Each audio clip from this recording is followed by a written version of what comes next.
Mi madre exige que le dé ambos riñones a mi hermano hijo dorado. Mi madre me llamó egoísta por negarme a darle ambos riñones a mi hermano Diego. Estaba parada en mi sala llorando lágrimas falsas, diciendo que lo estaba matando al quedarme con órganos que no merecía. Tienes 2 riñones sanos, y Diego no tiene ninguno. Podrías salvarlo hoy si no fueras tan cruel. Diego destruyó sus riñones bebiendo una botella de vodka todos los días durante 15 años. Empezó a los 16. Nunca paró. Mamá le compró su primera botella. Dijo que los chicos necesitaban aprender a manejar el licor. Cuando los doctores le advirtieron a los 25 que sus riñones estaban fallando, mamá dijo que estaban siendo dramáticos. Cuando necesitó su primera diálisis a los 30, culpó a los doctores por no esforzarse más. Ahora, a los 32, ambos riñones estaban muertos. Necesitaba un trasplante o moriría en un año. El riñón de mamá no era compatible. El de papá tampoco, pero los míos eran perfectos. Un riñón, le dije la primera vez que preguntó. Le daré uno. Uno no es suficiente, dijo. Su cuerpo está débil. Necesita ambos para tener una oportunidad real. Entonces yo necesitaría diálisis para siempre. Tengo 28 años. Son 50 años de máquinas manteniéndome viva. Eres más fuerte que Diego. Podrías manejarlo. Esto era mamá clásica. Diego era su niño dorado desde el nacimiento. Consiguió un auto a los 16. Yo no conseguí nada. Le pagaron la universidad, pero se retiró. Yo conseguí préstamos estudiantiles. Lo sacaron de la cárcel 3 veces. Me echaron a los 18 por quedar embarazada. Ese embarazo terminó en aborto. Pero mamá dijo que me lo merecía por ser irresponsable. Me convertí en enfermera de todos modos. Trabajé 3 empleos para pagar la escuela. Construí una vida sin ayuda de la familia que se olvidó de que existía hasta que necesitaron algo. Durante 10 años, mamá nunca llamó. Diego tampoco. Me enteré de eventos familiares por Facebook.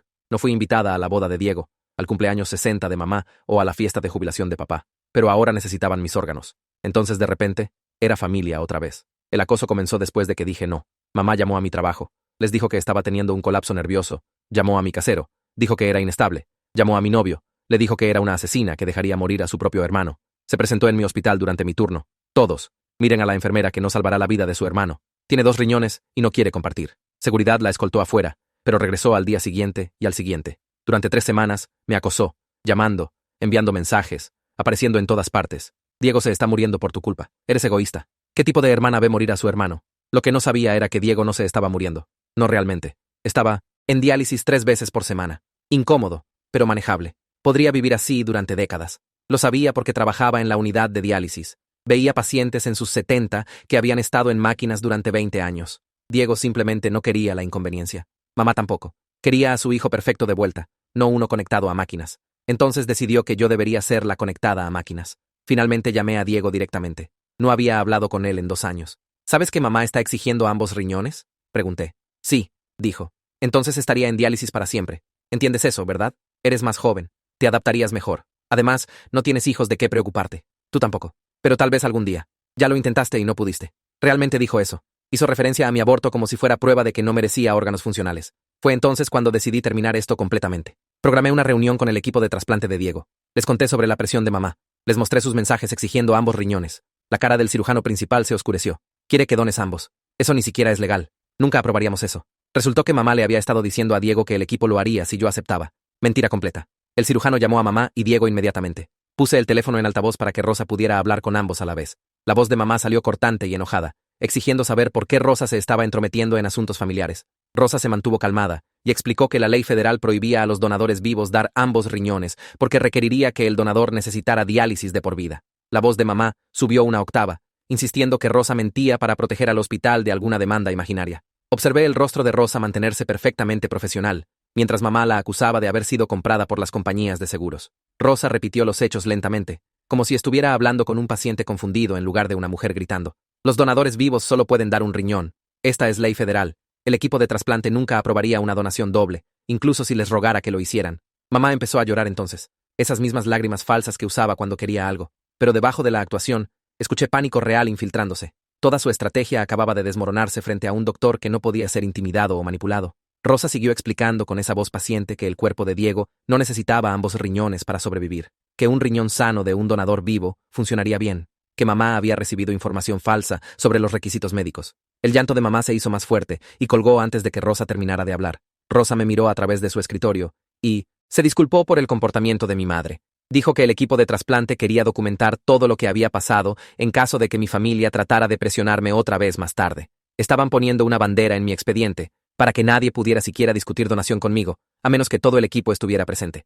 Rosa sacó algunos formularios y empezó a escribir notas, mientras yo estaba sentada allí sintiendo esta extraña calma invadirme. Durante 3 semanas, mamá me hizo sentir como un monstruo por decir no.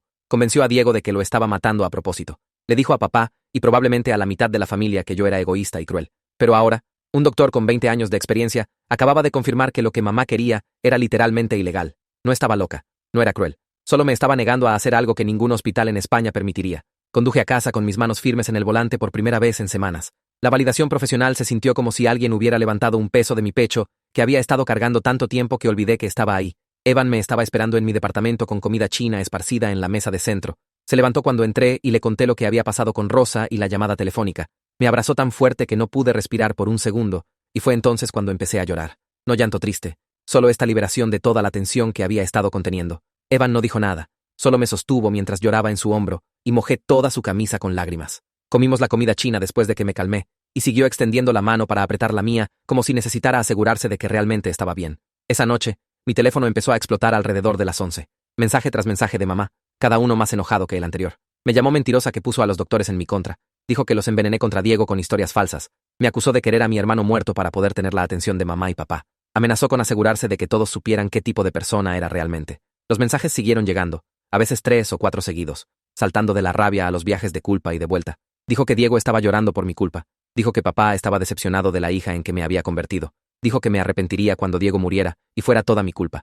Evan tomó mi teléfono y empezó a tomar capturas de pantalla de cada mensaje. Creó una carpeta en mi laptop etiquetada «Documentación de acoso» y guardó cada captura con fecha y hora. Mis manos temblaron mientras lo observaba trabajar. Leer las palabras de mamá en esas capturas de pantalla las hacía sentir más reales de alguna manera, viendo el patrón dispuesto en una cuadrícula de imágenes. Evan me recordó que su comportamiento estaba probando exactamente por qué tenía razón al decir no. Una madre que realmente se preocupara por ambos hijos no exigiría que uno sacrificara su salud por el otro. Una madre que me amara no enviaría mensajes como estos. A la mañana siguiente, llegué temprano al trabajo, y Catalina me llamó a su oficina antes de que comenzara mi turno. Cerró la puerta, y me dijo que seguridad del hospital reportó que mi madre trató de entrar a la unidad de diálisis anoche, alrededor de las 9. Mamá le dijo al guardia de seguridad que necesitaba educar al personal sobre lealtad familiar y ética médica. El guardia la reconoció de los incidentes previos y se negó a dejarla pasar del vestíbulo. Mamá discutió durante 20 minutos antes de irse finalmente. Catalina me mostró el reporte de seguridad en la pantalla de su computadora, y me sentí mal leyéndolo. Catalina me aseguró que el hospital toma en serio la seguridad del personal. Estaban poniendo una bandera en el sistema de seguridad para que si mi madre tratara de entrar al edificio, seguridad recibiría una alerta inmediata. Me preguntó si estaba bien y si necesitaba cambios en mi horario. Casi lloré otra vez, solo por alguien siendo amable sobre todo este desastre. Catalina dijo que le avisara si necesitaba algo, y me recordó que el programa de asistencia al empleado ofrecía sesiones gratuitas de consejería. Le agradecí, y me dirigí a la unidad de diálisis para comenzar mi turno. Trabajar rodeada de mis pacientes regulares se sintió normal de una manera que nada más lo había hecho últimamente. El señor Klein me mostró fotos de su nueva nieta en su teléfono mientras su máquina zumbaba junto a él. La señora Brennan se quejó de la comida de su nuera e hizo planes para recibir la Navidad de todos modos. James habló del viaje de pesca que estaba planeando para el próximo mes. Esta gente había estado en diálisis durante 15, 20 años. Vivían vidas plenas, tenían familias, hacían planes, se quejaban de cosas normales. La situación de Diego no era la sentencia de muerte que mamá decía que era. Simplemente no quería la inconveniencia de diálisis 3 veces por semana. Durante mi descanso de almuerzo, mi teléfono sonó de un número desconocido. Casi no contesté, pero algo me hizo contestar. Una voz de mujer preguntó si era yo. Y cuando dije que sí, se presentó como Lorenza, hermana de mamá. No había hablado con Lorenza en 8 años, no desde antes de que me echaran. Dijo que había escuchado sobre la situación del riñón de mamá y quería escuchar mi versión de la historia. Su voz sonaba genuinamente preocupada en lugar de acusatoria, lo que me sorprendió lo suficiente como para aceptar hablar. Le conté todo a Lorenza mientras estaba sentada en mi auto, en el estacionamiento del hospital. Empecé con mamá apareciendo hace 3 semanas exigiendo ambos riñones. Pasé por el acoso en el trabajo y en casa. Expliqué cómo el cirujano expuso las mentiras de mamá sobre el equipo de trasplante, aprobando una donación doble. Lorenza se mantuvo callada todo el tiempo solo escuchando, y cuando terminé, hubo esta larga pausa donde pude escucharla respirar del otro lado. Finalmente, dijo que no estaba sorprendida de que mamá mintiera sobre lo que los doctores le dijeron. Eso me pegó diferente de lo que esperaba escuchar a alguien de la familia realmente decirlo en voz alta. Lorenza empezó a hablar sobre observar a mamá habilitar la bebida de Diego desde que tenía 16. Recordaba a mamá comprándole esa primera botella. Recordaba cenas familiares donde mamá se reía de las preocupaciones sobre cuánto bebía Diego. Dijo que siempre supo que terminaría mal, pero nadie podía decirle nada a mamá cuando se trataba de Diego. Entonces Lorenza admitió algo que hizo que mi pecho se apretara. Dijo que la familia me excluyó porque mamá hacía demasiado incómodo mantener contacto conmigo. Si alguien preguntaba por mí o sugería invitarme a algo, mamá se molestaba y hacía todo el evento miserable. Eventualmente, la gente dejó de preguntar porque era más fácil seguirle la corriente a mamá que lidiar con su drama. La voz de Lorenza se puso silenciosa cuando dijo que se avergonzaba de haber seguido la corriente por el bien de la paz. Hablamos durante casi una hora sentadas en nuestras ubicaciones separadas. Lorenza me contó sobre reuniones familiares que me había perdido, cómo mamá controlaba las listas de invitados y las conversaciones. Dijo que varios miembros de la familia estaban incómodos con el comportamiento actual de mamá, el acoso y las exigencias del riñón, pero todos tenían miedo de hablar. Mamá tenía esta forma de castigar a cualquiera que no estuviera de acuerdo con ella, congelándolos o causando problemas hasta que se retiraran. Lorenza prometió interferir si podía, tal vez hablar con algunos de los otros parientes que estaban cuestionando las cosas. Antes de colgar, me dijo que tenía razón en protegerme y que lo que mamá estaba pidiendo estaba mal. Escuchar esas palabras de familia real, no solo Evan o mis compañeros de trabajo, se sintió como si algo dentro de mí se desbloqueara. Primera validación familiar que había tenido en 10 años. Esa tarde, estaba haciendo cena con Evan cuando mi teléfono sonó de la recepción del edificio. El portero dijo que mi madre estaba en el vestíbulo pidiendo subir. Mi estómago se hundió y le dije que no quería visitantes. Le pedí que la hiciera irse. Podía escuchar la voz de mamá en el fondo haciéndose más fuerte. Algo sobre sus derechos como madre y necesitar ver a su hija. El portero se mantuvo profesional. Le dijo que la residente no quería visitantes y necesitaba dejar el edificio. Mamá empezó a gritar lo suficientemente fuerte para que pudiera escucharla claramente a través del teléfono. Estaba gritando sobre cómo estaba matando a Diego, cómo el personal del edificio me estaba ayudando a cometer asesinato al mantenerla alejada.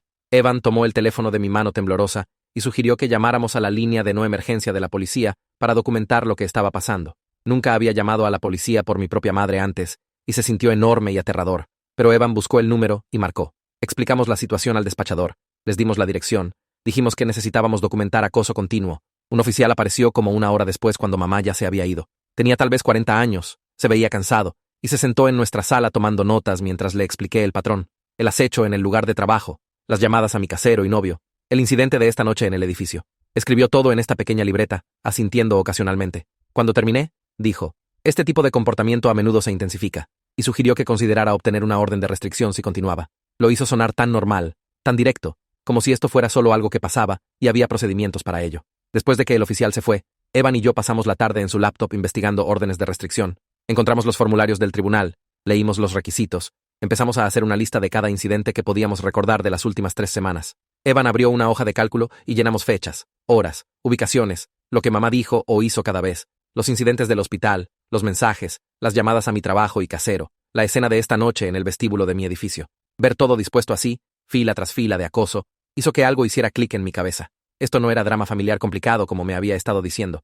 Era un patrón claro de alguien que se negaba a aceptar un no y usando intimidación para tratar de forzar cumplimiento. El tratamiento de hecho del oficial de la situación me ayudó a verlo de esa manera. No actuó como si estuviera reaccionando exageradamente o siendo dramática. Lo trató por lo que era. Acoso que necesitaba documentación e intervención legal. 2 días después, terminé mi turno y me dirigí al estacionamiento. Mamá estaba parada junto a mi auto. Se veía terrible. Cabello desarreglado, ropa arrugada, ojeras como si no hubiera dormido en días. Me congelé como a 6 metros de distancia, llaves en la mano, tratando de decidir si debería darme la vuelta y buscar seguridad.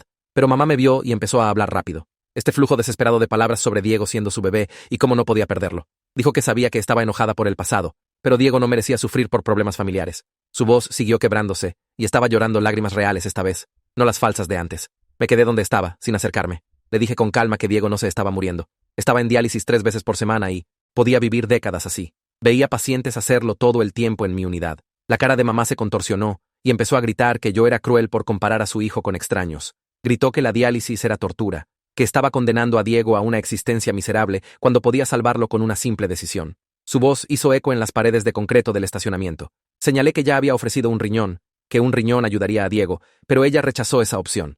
Dije claramente que ella me quería en diálisis en lugar de Diego. Mamá realmente asintió y dijo que sí. Eso es exactamente lo que haría una hermana real. Sacrificarse completamente por su hermano que nunca hizo nada para merecer esta situación. Dijo que Diego era la víctima aquí, que su bebida no era su culpa porque yo no entendía la adicción y que estaba siendo egoísta al poner mi propia salud por encima de su vida. El guardia de seguridad Bo apareció en la esquina justo entonces. Alguien debe haber reportado los gritos porque caminó directo hacia nosotros viéndose alerta y concentrado. Reconoció a mamá inmediatamente del sistema de alerta del hospital. Dijo su nombre y le dijo que necesitaba dejar la propiedad del hospital ahora mismo. Mamá trató de discutir. Dijo que solo estaba hablando con su hija, pero Bo la interrumpió. Dijo que estaba invadiendo la propiedad del hospital y si no se iba inmediatamente, llamaría a la policía. Su voz era firme y profesional, no mala, pero absolutamente clara de que no estaba negociando. Mamá me miró una vez más con esta expresión como si la hubiera traicionado. Luego se dio vuelta y caminó hacia la salida del estacionamiento. Bo se quedó conmigo hasta que se fue. Luego me acompañó a mi auto y me vio entrar y cerrar las puertas. Me preguntó si estaba bien y me dijo que llamara a seguridad si la veía en cualquier lugar en los terrenos del hospital otra vez. Le agradecí y me senté en mi auto por algunos minutos después de que se fue. las manos aún temblando en el volante. Mamá se dio vuelta y caminó hacia la salida del estacionamiento, sus zapatos haciendo clic fuerte contra el piso de concreto. Se detuvo como a 3 metros y se dio vuelta, su cara retorcida de ira. «Te arrepentirás de esto cuando Diego muera, y sea toda tu culpa», gritó, su voz rebotando en las paredes. «Cuando se vaya, tendrás que vivir sabiendo que pudiste haberlo salvado, pero te elegiste a ti misma». Bo se puso entre nosotras, su cuerpo bloqueando su vista de mí. No dijo nada, solo se quedó ahí sólido y calmado, hasta que mamá finalmente se dio vuelta y se fue de verdad esta vez. Escuché su auto encender en algún lugar del nivel inferior, el ruido del motor desvaneciéndose mientras se alejaba. Bo me acompañó a mi auto y esperó mientras abrí la puerta y entré. «Deberías pensar en cambiar tu horario si puedes», dijo a través de la ventana abierta. «Ir y venir a diferentes horas, usar diferentes entradas, ese tipo de cosas». Sus palabras hicieron que algo hiciera clic en mi cabeza. Ya no era solo drama familiar incómodo. La seguridad del hospital estaba lo suficientemente preocupada por mi seguridad como para sugerir que cambiara mi rutina diaria. Le agradecí y cerré mis puertas. Luego me senté ahí por un minuto, dejando que eso se asimilara. Mi propia madre se había convertido en suficiente amenaza como para que personal de seguridad entrenado pensara que necesitaba tomar precauciones. Conduje a casa en automático, mis manos apretadas en el volante. Cuando llegué a mi departamento, Evan ya estaba ahí haciendo cena. Me echó un vistazo y preguntó qué había pasado. Le conté sobre mamá en el estacionamiento y lo que Bo dijo sobre variar mi horario. Evan dejó de cortar verduras y sacó su teléfono. «Encontré un abogado», dijo. «Alberto Campos. Hace derecho familiar y casos de acoso. Lo llamé esta tarde después de que me escribiste sobre tu mamá apareciendo otra vez. Sentí esta ola de alivio de que ya no estaba manejando esto sola. Evan ya había investigado abogados e hizo llamadas mientras estaba en el trabajo. Me mostró el sitio web de Alberto con toda su información sobre órdenes de restricción y casos de tribunal familiar. Llamé al número justo entonces, parada en nuestra cocina mientras Evan terminaba de hacer la cena. Alberto contestó al tercer timbrazo, y su voz era profesional pero no fría. Expliqué la situación básica. Mamá exigiendo ambos riñones, el acoso en el trabajo, la escena de esta noche en el estacionamiento. Escuchó sin interrumpir. Luego dijo que podía reunirse conmigo mañana en la tarde si estaba disponible. Me pidió que trajera todos mis papeles, los mensajes de mamá, los reportes de incidentes del hospital, el reporte policial de cuando apareció en mi edificio. «Trae cualquier cosa que muestre un patrón de comportamiento», dijo. «Necesitamos documentar todo». Al día siguiente, salí temprano del trabajo y conduje a la oficina de Alberto, en un edificio del centro. Su sala de espera era pequeña pero limpia con muebles normales de oficina y revistas en la mesa de centro. Una secretaria me registró, y 10 minutos después, Alberto salió a buscarme. Tenía tal vez 50 años, usando un traje pero sin corbata, y me dio la mano firmemente antes de llevarme a su oficina. Me senté frente a su escritorio y saqué la carpeta que Evan y yo habíamos armado. Todas las capturas de pantalla de los mensajes de mamá organizados por fecha, los reportes de seguridad del hospital de cada vez que apareció, el reporte policial de mi edificio, la declaración del cirujano de trasplante sobre la solicitud ilegal de riñón doble.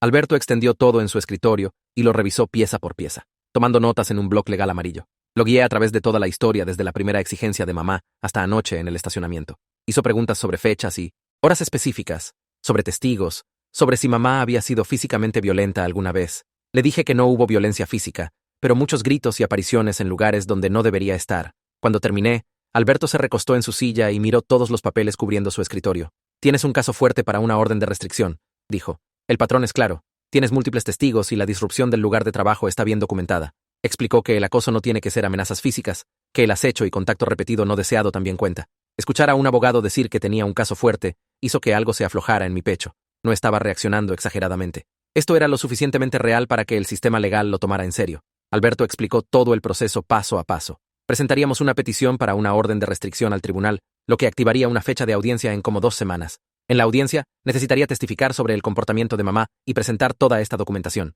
Me ayudaría a preparar mi testimonio y asegurarme de que todo estuviera organizado apropiadamente para el juez. «Dado lo que me has mostrado, estoy confiado de que el juez concederá la orden», dijo Alberto.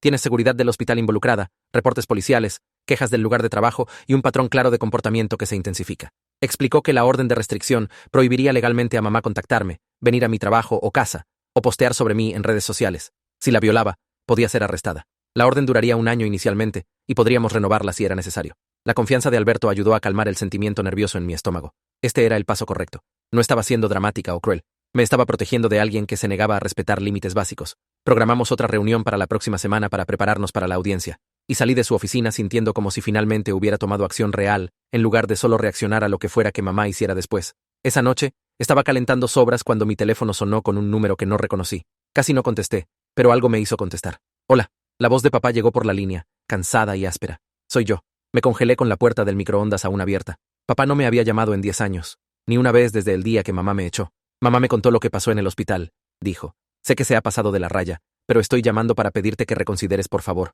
Por el bien de Diego, La familia se está desmoronando por esto. Cerré el microondas y me apoyé contra el mostrador, mi mano libre agarrando el borde lo suficientemente fuerte como para doler. ¿Dónde estabas cuando mamá me echó a los 18? Pregunté. Mi voz salió más firme de lo que me sentía. ¿Dónde estabas cuando aborté sola? Cuando trabajé 3 empleos para pasar la escuela de enfermería. La línea se quedó callada por mucho tiempo. Podía escuchar a papá respirar del otro lado. Podía imaginármelo en la casa donde crecí. Probablemente sentado en su sillón evitando los ojos de mamá. Debería haber defendido por ti en ese entonces, finalmente dijo. Sé que debería haberlo hecho, pero ¿no puedes dejar ir el pasado ahora cuando la vida de Diego está en juego? Me reí, pero no fue un sonido feliz. La vida de Diego no está en juego, papá. Está en diálisis 3 veces por semana. Puede vivir años así, tal vez décadas. Veo pacientes hacerlo todo el tiempo en mi unidad.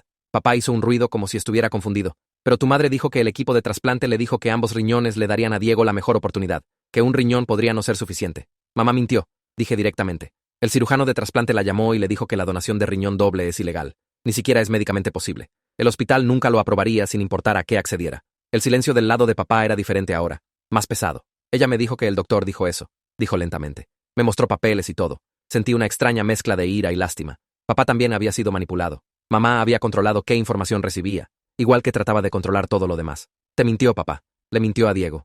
Le mintió a toda la familia sobre lo que los doctores realmente dijeron. Papá no dijo nada por casi un minuto. Lo escuché moviéndose, tal vez levantándose o paseando. No lo cuestioné. Finalmente admitió. No entiendo todo el material médico, así que solo confié en tu madre para manejar los detalles. Fue entonces cuando me di cuenta de que mamá había estado jugando con todos. Diego pensó que el equipo de trasplante había aprobado tomar ambos riñones si yo aceptaba. Papá pensó que los doctores lo recomendaron para la mejor oportunidad de Diego. Toda la familia probablemente creyó la versión de mamá donde yo era la villana egoísta que se negaba a salvar a mi hermano moribundo. Nadie había verificado su historia porque nadie pensó que mentiría sobre algo tan serio. Diego no se está muriendo, dije otra vez. La diálisis es incómoda, pero funciona. Podría vivir una esperanza de vida completamente normal con ella, y aunque reciba un trasplante, solo necesita ser un riñón. Eso es todo lo que alguien recibe de un donador vivo. Mamá inventó la parte sobre necesitar ambos. Expliqué cómo funciona realmente el proceso de trasplante. Como un riñón sano de un donador vivo, usualmente es mejor que 2 de un donador fallecido porque está más fresco. Le conté sobre mis pacientes que habían estado en diálisis desde los 90, que tenían empleos y familias y vidas plenas. Papá escuchó sin interrumpir, y casi pude escucharlo, procesando información que contradecía todo lo que mamá le había dicho. Su voz sonaba más vieja de lo que recordaba, desgastada por años de dejar que mamá tomara todas las decisiones. Necesito descifrar qué es verdad. Colgó sin decir adiós, y me quedé en mi cocina sosteniendo mi teléfono y sintiéndome extraña. Papá realmente había escuchado. No había gritado o me había acusado o tratado de hacerme sentir culpable para cambiar de opinión. Había escuchado la verdad y admitido que necesitaba pensar sobre ello. No sabía si eso significaba algo a largo plazo. Papá había pasado décadas siguiéndole la corriente a lo que fuera que mamá quisiera, tomando el camino de menor resistencia, incluso cuando significaba abandonar a su hija. Una llamada telefónica no borró 10 años de silencio, pero tal vez era algo. Tal vez papá finalmente estaba empezando a ver a través de las manipulaciones de mamá, o tal vez decidiría que era más fácil creer su versión y nunca volvería a escuchar de él. Puse mi teléfono abajo y terminé de calentar la cena, tratando de no esperar demasiado que mi padre realmente me eligiera por una vez. La siguiente semana, tomé el elevador hasta el 3er piso del edificio médico, donde el programa de asistencia al empleado del hospital tenía sus oficinas. Catalina me había dado el nombre de una terapeuta, Micaela Fields, que trabajaba con trabajadores de salud lidiando con estrés familiar. Había sido escéptica sobre la terapia. Pensé que sería solo alguien diciéndome que perdonara a mi madre y reparara la relación. Pero Catalina prometió que Micaela era diferente, que realmente entendía situaciones familiares difíciles y no presionaría la reconciliación. La sala de espera era silenciosa, con sillas suaves y colores calmados en las paredes. Llené papeles de admisión preguntando sobre mi historia familiar y factores estresantes actuales, marcando casillas que no se acercaban a explicar la situación real. Cuando Micaela salió a buscarme, era más joven de lo que esperaba, tal vez 40, usando ropa normal en lugar de ropa profesional de oficina. Su apretón de manos era cálido, y sonrió como si genuinamente se alegrara de conocerme. Su oficina tenía un sofá y 2 sillas, ventanas dando al estacionamiento y una estantería llena de textos de psicología mezclados con novelas. Me senté en una de las sillas y Micaela se sentó frente a mí con un bloc de notas. Catalina me contó un poco sobre tu situación, dijo, pero me gustaría escucharlo de ti. ¿Qué te trajo aquí? Empecé a hablar, y una vez que empecé, no pude parar. Toda la historia salió a borbotones. La exigencia de mamá por ambos riñones, el sentido de derecho de Diego, los 10 años de distanciamiento, la campaña de acoso, la escena del estacionamiento de la semana pasada. Micaela escuchó sin interrumpir, asintiendo a veces, tomando notas ocasionales, pero principalmente solo prestando atención. Cuando terminé, no trató inmediatamente de arreglar algo o ofrecer consejos. Solo dijo una cosa que me hizo sentir como si realmente entendiera. Suena como si tu madre nunca te hubiera visto como una persona separada con tus propias necesidades y derechos. Siempre has existido en su mente como una extensión de ella o un recurso para tu hermano. Nadie lo había puesto tan claramente antes. Eso era exactamente como se sentía. Seguí volviendo a esa frase por el resto de la semana, dándole vueltas en mi mente durante turnos en el trabajo y mientras estaba despierta por la noche. Mamá nunca me había visto como separada de sus planes y necesidades. Existía como una herramienta para su uso, o un obstáculo a remover cuando no cooperaba. Micaela me pidió que pensara en otras veces que este patrón apareció, y una vez que empecé a buscar, lo vi en todas partes. Cuando tenía 12 años y quería dejar las lecciones de piano porque las odiaba, mamá me hizo continuar por 3 años más porque le gustaba decirle a la gente que su hija tocaba piano. Cuando quería ir a universidad comunitaria cerca de casa, me empujó hacia universidades caras para poder presumir sobre dónde fui aceptada. Luego se negó a ayudar a pagar cuando realmente me inscribí. Cuando quedé embarazada a los 18, me echó no porque estaba decepcionada, sino porque tener una madre adolescente como hija no encajaba con la imagen que quería proyectar. El aborto que siguió no fue una tragedia para ella. Fue un problema conveniente resolviéndose solo. Micaela me ayudó a ver que la exigencia actual de mamá, por ambos riñones, siguió exactamente el mismo patrón. Quería a Diego sano y normal otra vez, y mi cuerpo era solo otro recurso que esperaba acceder sin mi consentimiento.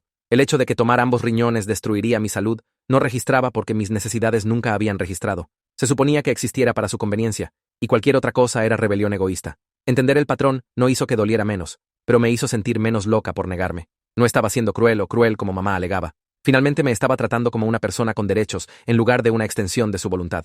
Mi segunda sesión de terapia con Micaela pasó la siguiente semana y empezó preguntando sobre el aborto. No había hablado de ello en años. No realmente. Evan sabía que había pasado, pero nunca había entrado en detalles. El embarazo había sido no planeado, el resultado de una relación con un chico de mi preparatoria que desapareció en el momento que le dije. Tenía 18 años, vivía en casa, trabajaba medio tiempo en una tienda de comestibles y tratando de descifrar la universidad. La reacción de mamá fue ira inmediata. Gritó que estaba arruinando su reputación, que la gente pensaría que me crió mal, que estaba tirando mi vida. Papá no dijo nada, solo se sentó ahí mirando el piso mientras ella gritaba. 2 días después, mamá me dijo que empacara mis cosas y me fuera. No le importaba dónde fuera o cómo me las arreglaría. Me mudé al sótano de una amiga y trabajé turnos dobles para pagar renta. A las 12 semanas, empecé a tener calambres en el trabajo. Para cuando llegué a la sala de emergencias, estaba sangrando mucho. El doctor me dijo que el embarazo no era viable y necesitaba un procedimiento para completar el aborto. Lo pasé sola porque no tenía a nadie a quien llamar. Cuando finalmente contacté a mamá 3 días después, pensando que tal vez esto la suavizaría, me dijo que probablemente era lo mejor, ya que claramente no era lo suficientemente responsable para ser madre de todos modos. Dijo que el aborto era prueba de que incluso mi cuerpo sabía que no estaba lista, como si fuera algún tipo de juicio sobre mi carácter.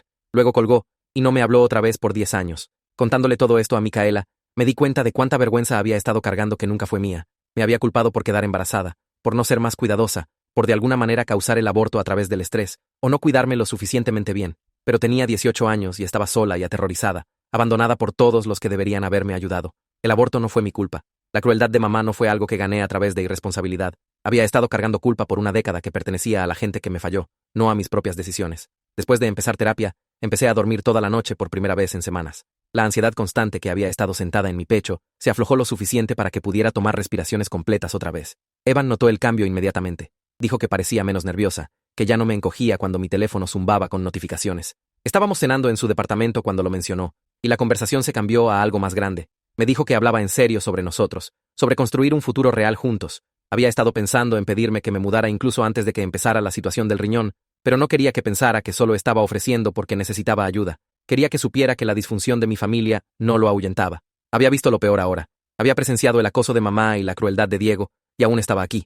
Aún me estaba eligiendo. Hablamos por horas esa noche sobre lo que queríamos. Quería matrimonio eventualmente. Hijos. Tal vez una vida que no se pareciera en nada al caos en el que crecí. Quería las mismas cosas, pero había tenido miedo de esperarlas después de todo lo que pasó cuando tenía 18 años. Evan sostuvo mi mano a través de la mesa y me prometió que merecía cosas buenas, que merecía gente que se quedara. Lloré un poquito, el buen tipo de llanto que viene del alivio en lugar del dolor. Por primera vez en 1900 meses, sentí como si algo en mi vida se estuviera moviendo en la dirección correcta. La audiencia de la orden de restricción llegó en una fría mañana de martes a finales de octubre. Me encontré con Alberto afuera del tribunal a las 8:30, mis manos temblando mientras sostenía la carpeta de documentación que habíamos preparado. Me guió a través de lo que pasaría, cómo el juez escucharía testimonio de ambos lados, cómo necesitaba mantenerme calmada y factual sin importar lo que mamá o su abogado dijeran. Empujamos a través de las pesadas puertas del tribunal y pasamos por seguridad. Luego encontramos la sala correcta en el tercer piso. Mamá ya estaba ahí con su abogado, sentada en una banca en el pasillo. Se veía compuesta y simpática, usando un vestido bonito y maquillaje mínimo, su cabello peinado cuidadosamente. Claramente se había preparado para verse como una madre preocupada en lugar de una acosadora. Su abogado era un hombre mayor en un traje caro, y estaban hablando silenciosamente con sus cabezas juntas. Cuando mamá me vio, su cara se arrugó en tristeza, como si yo fuera la que la estaba lastimando. Miré hacia otro lado y me concentré en la presencia calmada de Alberto junto a mí. Apretó mi hombro y me recordó que teníamos documentación fuerte y la verdad de nuestro lado, pero mirando a mamá sentada ahí viéndose tan normal y maternal, me preocupé de que el juez viera su actuación en lugar de la realidad. Me preocupé de que toda mi evidencia pareciera una hija vengativa, exagerando conflicto familiar, en lugar de una víctima de acoso protegiéndose. La sala del tribunal era más pequeña de lo que esperaba, con bancas de madera y una plataforma elevada donde el juez se sentaría. Alberto y yo tomamos nuestros asientos en una mesa, mientras mamá y su abogado se sentaron en otra. Un secretario llamó el caso, y el juez entró. Una mujer en sus 50 con cabello gris y una expresión sin tonterías. Revisó los papeles rápidamente, luego me pidió que testificara primero. Caminé al estrado de testigos con piernas temblorosas y juré decir la verdad. Alberto me guió a través de mi testimonio con preguntas cuidadosas. Describí la exigencia inicial del riñón, la insistencia de mamá en ambos riñones a pesar de la imposibilidad médica, mi negativa y el acoso que siguió. Hablé sobre las llamadas a mi lugar de trabajo alegando que estaba teniendo un colapso, las llamadas a mi casero diciendo que era inestable, las llamadas a Evan diciéndole que era una asesina. Describí a mamá apareciendo en el hospital durante mis turnos, su escena pública en el vestíbulo, seguridad teniendo que escoltarla repetidamente. Hablé sobre encontrarla esperando junto a mi auto en el estacionamiento, su negativa a irse cuando se le pidió, el guardia de seguridad que tuvo que intervenir. Alberto presentó cada pieza de documentación sistemáticamente, capturas de pantalla de mensajes de texto, registros de llamadas mostrando la frecuencia de contacto, declaraciones escritas de la seguridad del hospital, documentando los incidentes de invasión, el reporte policial de cuando mamá apareció en mi edificio. Observé la expresión del juez cambiar de interés neutral a enfoque preocupado mientras el patrón se hizo claro. Empezó a tomar notas, haciendo preguntas aclaratorias sobre fechas e incidentes específicos. Cuando Alberto presentó la declaración del cirujano de trasplante, explicando que la donación de riñón doble era ilegal y que mamá había mentido sobre la disposición del equipo médico a realizarla, la cara del juez se endureció en algo frío. El abogado de mamá se levantó para contrainterrogarme, su voz suave y simpática. Sugirió que estaba exagerando conflicto familiar normal en acoso, que mi madre era simplemente una mujer desesperada tratando de salvar la vida de su hijo a través de cualquier medio posible. Implicó que estaba siendo vengativa sobre viejos problemas familiares, usando la crisis actual para castigar a mi madre por desacuerdos pasados. Preguntó si era cierto que había estado distanciada de mi familia por 10 años, si me había negado a asistir a eventos familiares, si tenía una historia de conflicto con mi madre. Respondí honestamente que sí, habíamos estado distanciadas porque mamá me echó a los 18 y nunca trató de reconciliarse. Sí, no fui invitada a eventos familiares, no que me negué a asistir. Sí, teníamos conflicto, principalmente alrededor de su tratamiento de mí versus mi hermano. El abogado trató de hacer que sonara como si yo fuera el problema, la hija difícil que causaba drama familiar. Pero cuando Alberto se levantó para redirección, me hizo una pregunta simple. ¿Ofrecí donar un riñón a mi hermano? ¿La opción legal y médicamente apropiada? Dije que sí, ofrecí un riñón. Alberto preguntó cuál fue la respuesta de mi madre. Dije que me dijo que uno no era suficiente, que necesitaba dar ambos e ir a diálisis yo misma. La expresión del juez dejó claro que esa respuesta aterrizó exactamente como Alberto pretendía. Entonces el juez preguntó directamente a mamá si había exigido ambos riñones, sabiendo que era ilegal, y me dejaría en diálisis por el resto de mi vida. El abogado de mamá empezó a objetar, pero el juez lo interrumpió y repitió la pregunta, su voz cortante. Mamá se movió en su asiento, su composición cuidadosa agrietándose. Dijo que los doctores estaban equivocados, que solo había estado explorando todas las opciones para salvar a su hijo, que cualquier madre haría lo mismo. Insistió que nunca quiso lastimarme, solo quería que Diego tuviera la mejor oportunidad posible, pero su voz vaciló, y sus ojos corrieron por la sala, y era obvio que estaba mintiendo. La cara del juez se mantuvo dura y no impresionada. Preguntó si mamá entendía que acosarme en mi lugar de trabajo podía costarme mi trabajo. Mamá dijo que solo estaba tratando de hacerme entender qué tan seria era la situación. El juez preguntó si aparecer en mi casa después de que le dijeran que se mantuviera alejada parecía comportamiento razonable. La cara de mamá se sonrojó y empezó a llorar, pero eran lágrimas diferentes de lo usual. Estas eran lágrimas reales de pánico, mientras se daba cuenta de que su manipulación no estaba funcionando en alguien que tenía autoridad real. El juez otorgó la orden de restricción por 1 año. Declaró claramente que mamá tenía prohibido contactarme directamente o a través de terceros, de venir a mi lugar de trabajo o casa, de postear sobre mí en redes sociales o hacer declaraciones públicas sobre mí. Dijo que cualquier violación resultaría en arresto inmediato y tiempo potencial en prisión. La cara de mamá se desplomó completamente y empezó a llorar más fuerte, alcanzando el brazo de su abogado como si necesitara apoyo físico. Su abogado trató de argumentar por una duración más corta o términos menos restrictivos, pero el juez no se movió. Dijo que el patrón documentado de acoso era serio y persistente, que tenía derecho a sentirme segura en el trabajo y en casa, y que el comportamiento de mamá había cruzado límites legales claros independientemente de sus motivaciones alegadas. El martillo bajó con un crack agudo y se acabó. Tenía protección legal.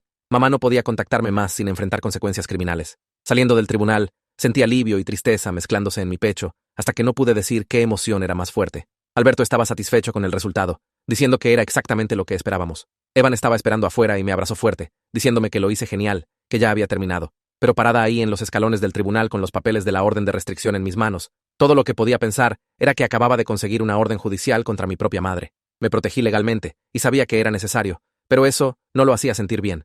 Se sintió pesado y triste, y como si algo permanente se hubiera roto que nunca podría ser arreglado. Mi madre nunca cambiaría, nunca se disculparía o me vería como una persona en lugar de un recurso. La orden de restricción hizo esa realidad oficial y final. Evan me llevó a cenar esa noche para celebrar, eligiendo un restaurante bonito del centro con buen vino e iluminación tenue.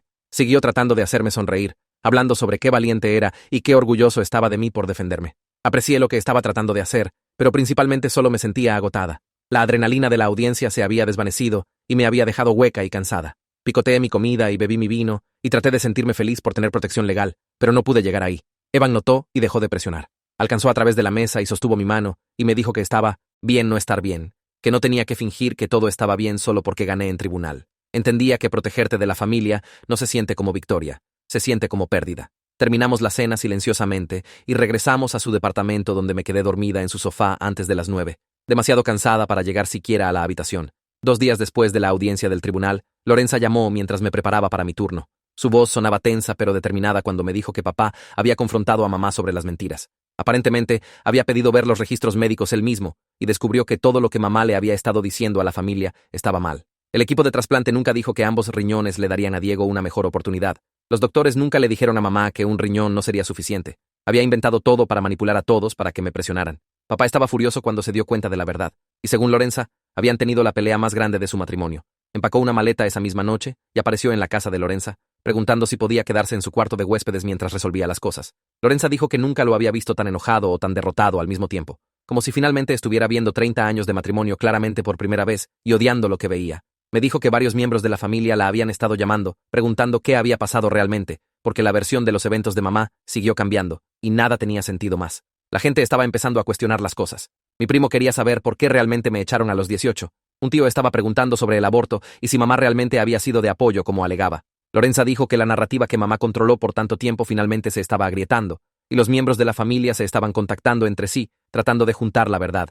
Escuché todo esto mientras me abrochaba mis uniformes y sentí algo extraño en mi pecho. No exactamente alivio, no exactamente tristeza, solo la sensación extraña de ver algo inevitable finalmente pasar. Esa tarde, entre pacientes, revisé mi teléfono y encontré un mensaje de Facebook de mi prima Jenny. Habíamos sido cercanas cuando niñas. Pasamos veranos juntas antes de que pasara la división familiar.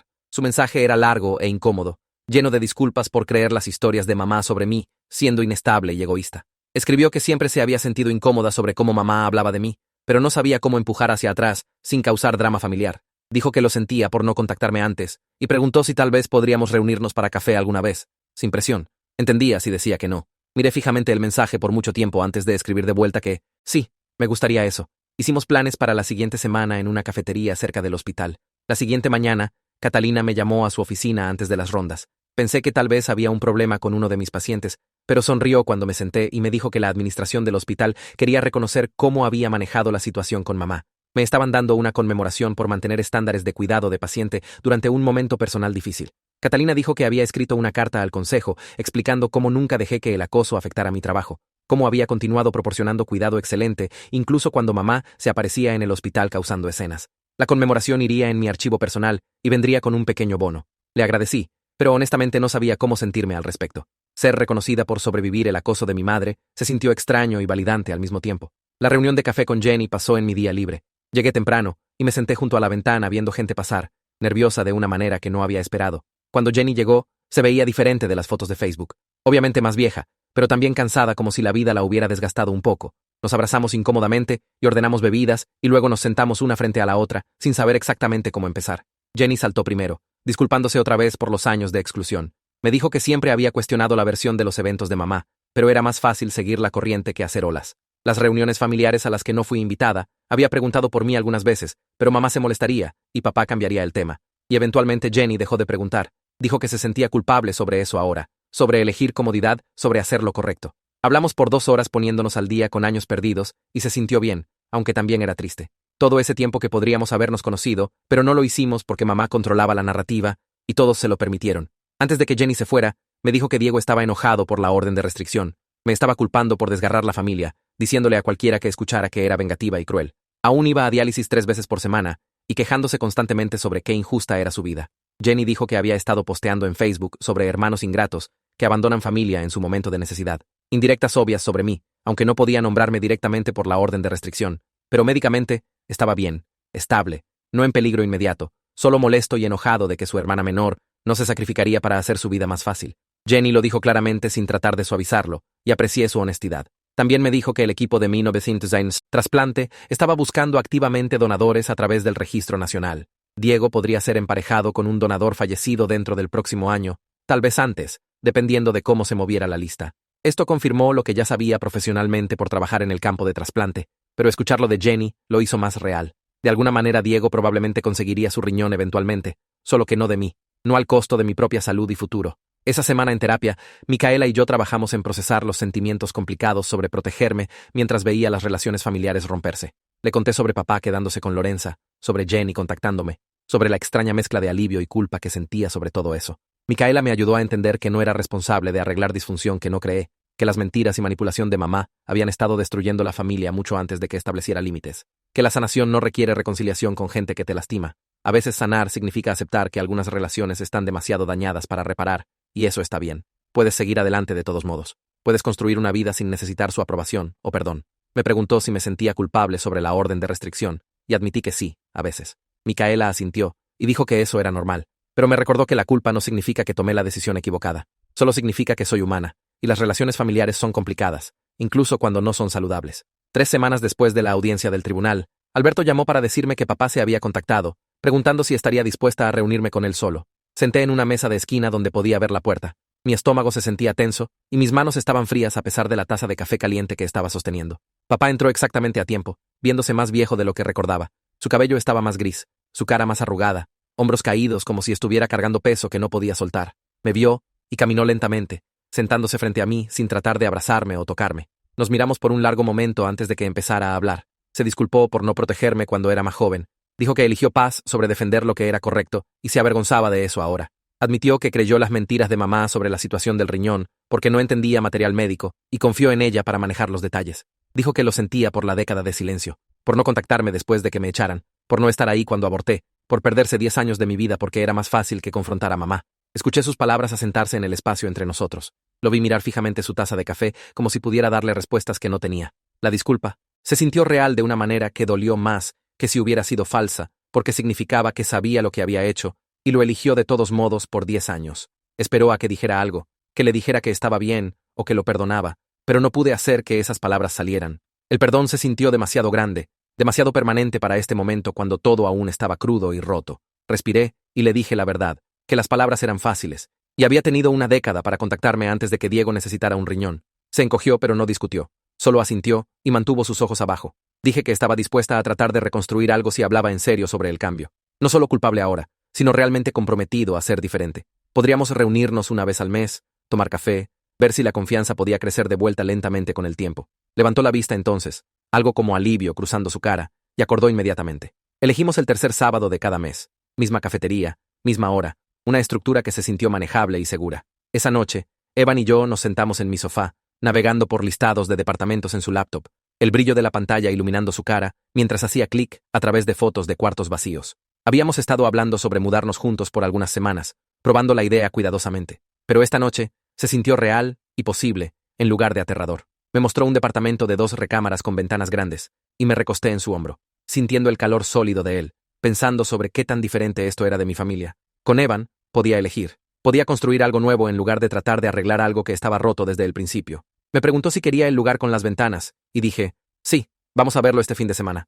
La idea de tener un hogar que fuera nuestro, no mío o suyo, sino nuestro juntos, se sintió importante de una manera que no podía explicar completamente. Era elegir la familia que quería, en lugar de estar atascada con la que nací. Evan guardó el listado, y besó la parte superior de mi cabeza, y sentí algo asentarse en mi pecho, que podía haber sido esperanza. En mi siguiente sesión de terapia 3 días después, le conté a Micaela sobre la disculpa de papá y nuestro plan de café mensual. Escuchó con esa atención enfocada que siempre daba. Luego señaló cuánto había cambiado en solo 2 meses desde que primero llamé al equipo de trasplante.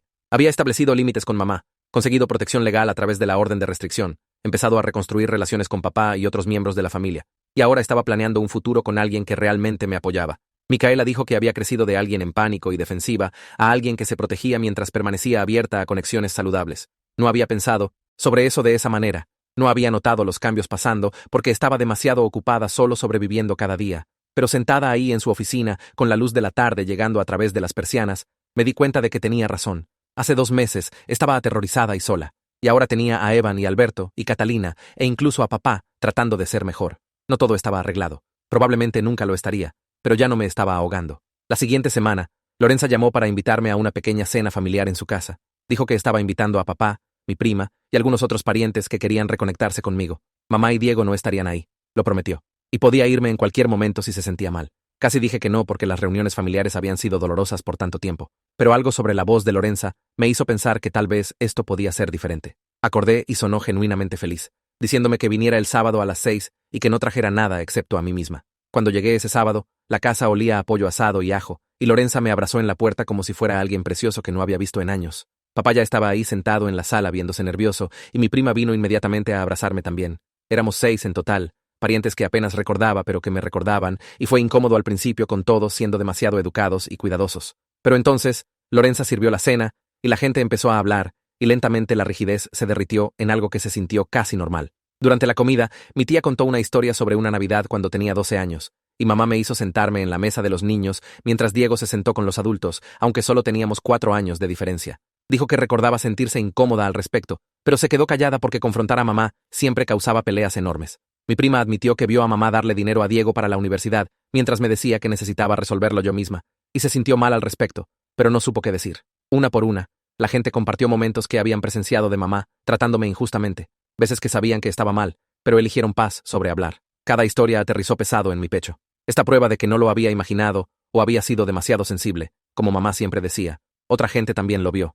Vio la injusticia y la crueldad, y eligió mirar hacia otro lado porque era más fácil.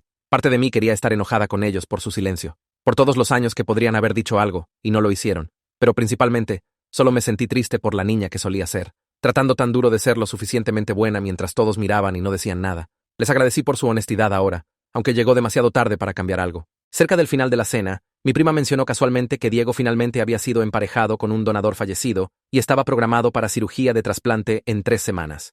Las palabras me pegaron extraño, esta mezcla de alivio y algo más que no podía nombrar. Alivio porque conseguiría el riñón que necesitaba sin que viniera de mí, sin que tuviera que sacrificar mi salud o futuro. Alivio porque tal vez esto finalmente terminaría la crisis que había tomado control de mi vida por meses. Pero también este sentimiento hueco sabiendo que nuestra relación estaba dañada más allá de reparación, que incluso conseguir lo que quería no cambiaría cómo me había tratado. Le dije a mi prima que esperaba que el trasplante fuera bien, y lo decía en serio porque sin importar qué más fuera cierto, no quería que Diego muriera o sufriera. Solo no quería ser la que tenía que salvarlo al costo de mí misma.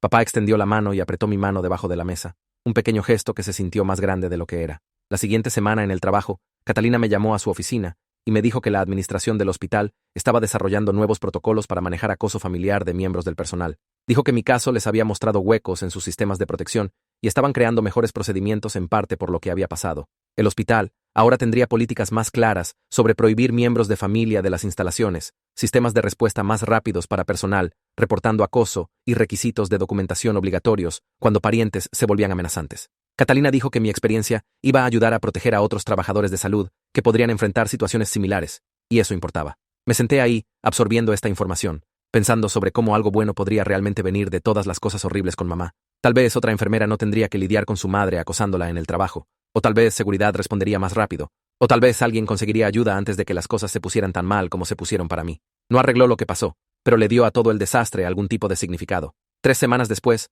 Lorenza llamó para decirme que la cirugía de trasplante de Diego había pasado esa mañana y había ido bien. El nuevo riñón estaba funcionando apropiadamente, filtrando su sangre como debía, y el doctor dijo que estaría completamente fuera de diálisis dentro de algunos meses, una vez que terminara de recuperarse.